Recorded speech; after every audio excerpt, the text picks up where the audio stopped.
Shravan, thanks for joining me. Let's start with a basic thing about your financial background. We're here in the heart of the city, and everyone thinks everyone's a banker, and this is where it's all about. But there are various different jobs. What's your financial background, firstly? So my financial background is based around the energy sector.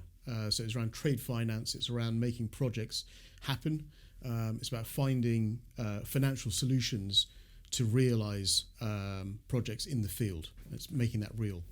And you're a member of the City of London, aren't you? Yeah, so I'm an elected member in the City Corporation. I was elected a couple of years ago in Bishopsgate Ward, and I sit on various different committees at the corporation, including things like policy and resources, planning and transport, port health and environment, loads of others, but all with a view to looking after this as a local authority, but also in our promotion of financial services globally. And that's the interesting for the audience. You know, people hear about the city, the square mile, but what actually is it? Because it's actually, like you said, it's sort of a council, isn't it, Yeah. for this little area? Yeah, I mean, we have a local authority function. That's the core of what we do. But there are a whole bunch of other aspects to the city, from looking after charitable trusts. We have a lot of historical associations, lots of educational links. We have our own academies. I think there are about 11 schools in total, as well as 3 independent schools that we have under our control. And this remit to really represent UK financial services around the world. And that's headed up by the Lord Mayor. Financial services has been an enormous success for this country, pretty much over the last 30 years. Since the deregulation in the 80s, the golden times, the yuppies. But moving forward, actually, the city has powered the UK economy. We are now entering a new revolution or a new time of change around the climate. What has been the city's reaction? You had protests outside your door. Extinction Rebellion were here in the city in the summer last year. The whole sort of narrative has been that kind of what goes on here is kind of seen as the polluters, the evil side of things. And I think that's unfair. But how has the city reacted to this sudden, new phase of scrutiny from climate activists? So I think there's two aspects to what you've just spoken about. One is the city corporation's own actions, if you like, and then I can talk about financial services more generically. So city corporation, I mean, we've taken climate and the environment seriously for a number of years now. This is not new. I think it was in 2016 when we did the first experimental closure of Bank Junction, just up the road from here. Closed it off to traffic. We wanted to pedestrianise that area, make it cycle friendly, and have safety at its heart. Actually, it was the highest casualty rate anywhere in the city was at Bank Junction. So by removing the car traffic from Bank Junction, it gave us the opportunity to start measuring for the first time the effect of not having that pollutant on the streets. And really from there we've expanded that programme. We've had buy-in from most stakeholders to that programme of making the city a cleaner air environment. Mm-hmm. We've got air quality legislation going through Westminster right now that we've driven, which will give more power to local authorities everywhere to implement air quality standards. And you've got measuring devices, haven't you, in the city? Absolutely. We've taken climate action very seriously. So we have we got a very bad report a couple of years ago from the Sir John Cass School. This is children exposed to extremely high levels of pollution, and so we straight away implemented direct measurement on the streets and have diverted traffic and moved pavements, expanded pavements and created distance from traffic to that school. And we've seen great results there. And I think we're now at the sort of standards that are acceptable. I think some people would be surprised that actually people live in the city, don't they? There are people who actually live here. Like you say, there are schools here. It's, we think that it's normally just people come into an office and they go, but there is an actual community who lives here. Absolutely. And they're affected by things like the pollution and the general conditions of the environment. Absolutely. There are about 7,000 people that live here. Mm-hmm. There are 500,000 people that commute in every day to the city. And we've worked really hard as a corporation to make sure that the travel infrastructure here accommodates that. So if you just look at the footfall at Liverpool Street Station, it's got a higher footfall than Heathrow Airport on an annual basis. So you've got vast numbers of people commuting in and out of this of this location. You've got to have the infrastructure to match. So I think we've got 11 tube stops and DLR stops in the city. There's about 6 terminals in this area. We've got to make sure that network is working, is viable, along with TfL, obviously, to suit that growing need. And as the city grows, we do envisage the city growing over the next 10, 15, 20 years. We've got to make sure that infrastructure matches. So the sort of, you've talked about what you've been doing, you've been monitoring, you've been putting in changes. The criticisms, the protests, I mean, you can't speak for the city, but the general reaction amongst your friends and colleagues here, what was it to all of that stuff that was going on? So it was really interesting when and I'll talk about financial services as a sector and its reaction to those protests specifically, but also to the general debate about climate change. London has become the centre of green finance globally. I think it was in 2018 there was over $100 billion of green bonds issued in London alone. Can you explain what that is? What is green finance? What does it mean? And what's a green bond? So green finance is used as a generic term that covers financial instruments or financial solutions that have an element of sustainability about them or have an ESG formula attached to them. Green bonds are an instrument of debt that's created to fund projects or vehicles that will then execute green projects. So if I want to build something like a green, recycling plant or something, or I want to create some sort of solar panel thing, I could come here to the city and get some finance in that, and it would be seen as a green project as such. Exactly. There are tools, financial tools available through various institutions, through the banks, the investment banking community, that will allow those projects to be realised. So you're doing that. You said it's the world leader. So when people are going, you're all against, you're polluting the earth, you're out there.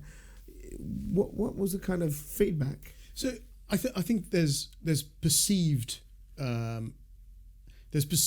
resistances. So actually, when you look at what's really going on, people like Larry Fink writing to his CEOs and saying, we want ESG to be at the centre of our future investment portfolio. You guys have got to adjust your businesses if you want to continue seeing funds coming in. Directly talking about decarbonisation in that letter and explaining their future strategy for investment. So I think there's a misconception that the banking sector or the city is not green. I think it very much is green. I think actually the financial services sector, to my mind, is driving a lot of those projects and a lot of that technology through. So we founded the Green Finance Institute a couple of years ago. It's a joint venture with Her Majesty's government, and it's there to bring together the financial community to develop green finance initiatives and bring forward the debate as to what the future of green solutions will look like.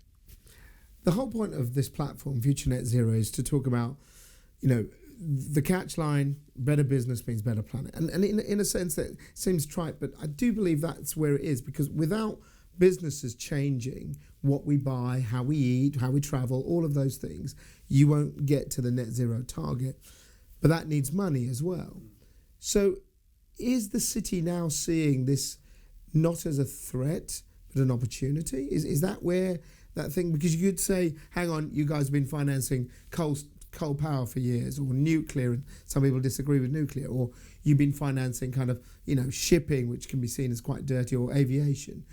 Is there a change in now how this push towards us being renewable, cleaner, using less, actually is opportunity? Absolutely. And I think we operate in a free market economy. Right. So the market will fund the reality on the ground. And if the reality on the ground is building green projects, is looking at because we want it, the public want it. We want it, the consumers want it, that's where the money's going to flow. So that change in our service in the financial services sector is driven very much by need. If there's money on the table, it's because there are projects out there that need that financing. The whole thing about divestment, we've heard a lot about that. People protesting about institutions or even athletes. It's been put out that Roger Federer was criticised because his relationship with a financial company that has some dirty kind of investments. But this kind of divestment away, which has been happening over the last probably 10 years, away from fossil fuels and all that, how has the city seen that? Because let's be honest, they are assets that make people money, but there is now this thing about, will people invest in them? So I'll speak from my business experience on this side, and it's if you look at where the greatest amount of research is taking place on green fuels, for example, it's actually within the oil sector. Ironically, right? If you look at a fossil fuel based energy company, they're absolutely aware that the future is going to lie in innovation and technology, and they are going to have to continue to reconfigure themselves into this new world. And so from a strategic perspective, for their own survival, they are taking on board the message very, very clearly. And I think you will see investment flowing back in as they decarbonize their own business and start to realize some of that technology and bring it to bear in the market. One big criticism has been that, we had the green investment back on the domestic front, and, the challenge has been, how do you unlock this money? How do you see that the city preparing for that? Because if we start to have a ramp up, which always happens, once policy comes in, people go, right, this is the direction of travel, ramp up, ramp up, ramp up. There'll be more demand for cash. There'll be more demand for projects. How do you think that the as a financier yourself, but wider, what the way that the city will look on, which technologies they back, for example, or is this really the one we want to put our money in, or do we put it across everywhere? And how do we get it to us, the public, eventually, to make a difference to our lives? So I think this is where government and policy really have to come in to their own. And I take the example from the software sector of sandboxing. And I think we've got to have a government policy that allows innovation to succeed, that allows funding to be channeled into those R&D projects and into those startup energy companies, that allows them to go to commercial trial, allows industry to take up those technologies and for them to be realised. And some to fail as well. Absolutely. That's par for the course in a free market economy. So you're going to start to see some of those evolving into commercial successes. And I think the city, the financial sector is absolutely primed to take advantage of that. But without the right policy in place, it's never really going to take off. And that policy, what has to come from Treasury, or does it come from government in general? Where do you see that? Is this a policy that you think, the governments would say they've set the framework that we're going to net zero? And obviously, at the time of we're recording this, we haven't had the budget yet. We have no idea. But you'd expect that there will be now some drivers towards getting us on this pathway. Are you saying they should be quite specific? Is that what you'd look for? I think, in terms of which department of government, I think it's got to be across the board. When we talk about climate change, we say, oh, well, this belongs to this department, or this belongs to that department. You can't work in silos. Yeah. When you're trying to tackle something as big and as influential as the climate, you've got to do it. You've got to have change across the board. You've got to have policy that is implemented across all divisions and cross-party as well. I don't think the climate change is something that every single political party recognises as an issue. In terms of how you go about setting that policy, I think it really does come down to making sure that there are financial safeguards in place, that there is adequate R&D funding available, that there's adequate funding at university research level for innovators to come through. Yes. And then you've got to marry all of that up. So the buck doesn't stop with the banks, if you like. Actually, the feedstock for this has to come from the education sector. Finally, on this point, to sum up, if people are out there thinking, I've got this idea of this project that might help us, or the message is the city is open for sort of this carbon neutral business. Absolutely. We've been doing it, and we will continue to do it. We see it as an area of growth. We're now seeing more of a drive towards marrying the technology, the finance, and the policy, and that's what you need to realise projects. You need those three in sync to be able to realise a project, to de-risk a project. If one of those three is out of kilter, you'll never quite be able to de-risk it, and that's the reality that we're now able to face. Before we end, just very briefly, you sit on many committees. What is the plan for the city? What's the city got a plan? Because obviously, if you come around here, if anyone's been to London, it's full of vans and deliveries and things like that. You've got a bigger plan about how to actually green or make the city itself on a pathway to net zero as well, haven't you? Yeah. So there was a call to declare climate emergencies at a sort of government level. We resisted that on the basis that it didn't seem to be concrete in terms of what it meant to declare a climate emergency. It's just to say it, isn't it? Yeah. So we want to take it seriously, and we are taking it seriously. So what we did was we generated a climate action plan. Right. The first phase of that plan is currently ongoing. It started already. That is data gathering. So our view is we want to understand what the impact, what impact we are having on the climate, right. What parts of the city, whether it's transport, non-transport, whether it's infrastructure, whether it's utilities, waste, where is it that climate footprint, the carbon footprint is coming from? At that point, we can then decide when, in terms of a time frame, we can achieve net zero. So we've got the data. You can then say, right, to get levels down to X, get net zero, will take X amount of time. Yeah. So that's the approach we're taking. Once you've got that time frame set in, you can then put an action plan in to say, right, this is going to have the biggest impact. This is going to have the most efficiency, the most net efficiency in terms of energy use. And you can start building projects around that. But we've tried to take a fact-based and a responsible approach in our plan. And this is how many years is this plan for, and is it ongoing? What's the idea with this thing? I don't think it'll stop. Right. This. So this is the first stage. Yeah, I think this is part of the problem. Is people think, right, we'll declare this emergency, and then we'll assign budgets to it, and then we carry on doing what we're doing. Yeah. I don't think this will stop. So we've outlined the first couple of phases, but for us, this is something that's ongoing. We've got a 25-year transport strategy in the city that we developed in the last few years. That has at its core the pedestrianisation and ease of cycling and public transport at its heart. The public realm is going to change dramatically in the next 25 years. So we don't see this as a fixed term plan. We see it as an ongoing behavioural change. And of course, one other thing that we ought to touch on is computing.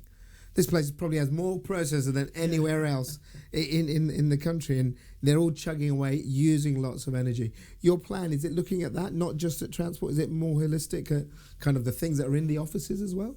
Absolutely. I mean, if you look at peak demand around London, the city is right up there, and rightly so. There's a huge concentration of commerce linked to a huge energy it's the finance consumption. engine, yeah, absolutely. We've got two plans on this, two tracks. One is our own government buildings as a city corporation, right. And we have already implemented a plan to ensure that all power supplied to those buildings is from a renewable source. Okay.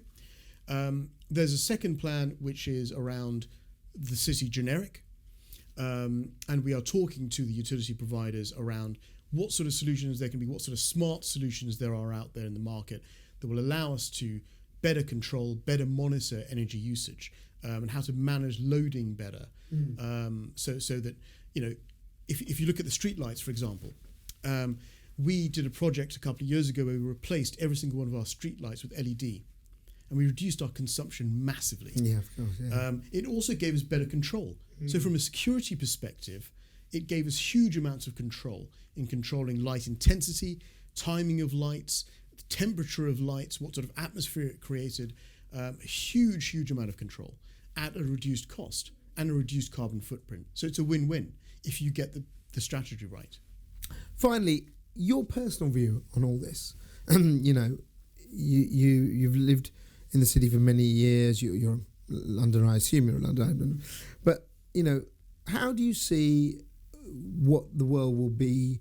Because at the end of all of this, it is about economics. These are intrinsically linked. Yeah. What we do will be driving an economy which we hope will be a net zero economy in the future. What's your personal view? My personal view is that at the end of the day, commercial success isn't separate from achieving net zero. There is a solution out there, and business is one of the most flexible instruments out there that can adapt quickly. And we've seen it with when you see things like Brexit, for example. Businesses are waiting. They're keen to see a steady policy coming through, a change in policy, but a steady policy coming through, so they can adapt to that. So they're ready to adapt. They're willing to adapt. So if we can get definition around what net zero means in reality and get policy and technology in the right place, businesses will adapt and you can achieve commercial success. And I think more and more companies are waking up to that. I think more and more boards are aware of that. You've got to get the entire supply chain bought in, and there are corporations working on that basis. And so I think that's the future. And thank you for supporting, talking to us. What do you think about this venture, what we're trying to do? Are we on the right track? Absolutely. I mean, I think there are a lot of different voices saying the same thing. And I think it's really valuable to have one stream that allows commerce, allows government, allows infrastructure players, policy players, influencers to gather and create one sound, because it's that unified sound that will actually resonate and drive behaviour change. Thank you very much for your time. Very welcome.